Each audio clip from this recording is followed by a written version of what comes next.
Councilwoman Price? So I just want to go back to my friendly, which was very specific language directing the city attorney's office to review the lease, note the violations, seek out whether modification is necessary or termination is warranted. My concern with talking about operating agreements and MOUs, whatever term we want to use, is that we currently have an existing contract that I'm concerned is not being followed. So what I don't want to do is have us enter into another agreement with someone who might be in violation of the first agreement. So I know Councilmember Mungo accepted my friendly, but I just want to make sure that doesn't get lost here. I get that we're already doing that, but this is a formal request from the council for the city attorney's office to take a look at the lease, to provide us with information on what violations exist. I will tell you, sometimes when in the past, when we've heard about the relationship there, it has not seemed that violations are as prevalent as they might be.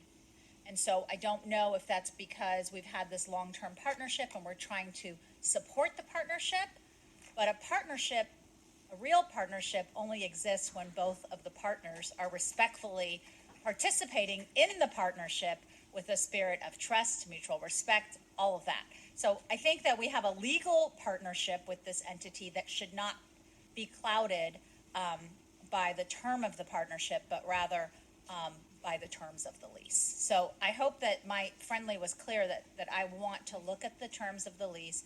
We can talk about operating agreements, but right now I'm concerned that the first agreement we have in place isn't being followed. So I really hope that that message came through. I felt like I needed to reiterate it one more time because it's been a long conversation, and I'm happy to provide the city attorney with the specific language that I read into the record, or I'm sure the video is available to double check that. But that was my friendly. It was very specific. And Councilmember, thank you for that. If we can get a point of clarification, did I understand that you want us to suspend any negotiations on a operating agreement until that work is done, or continue those discussions while we're doing that? And then the second part of that is just the role of the city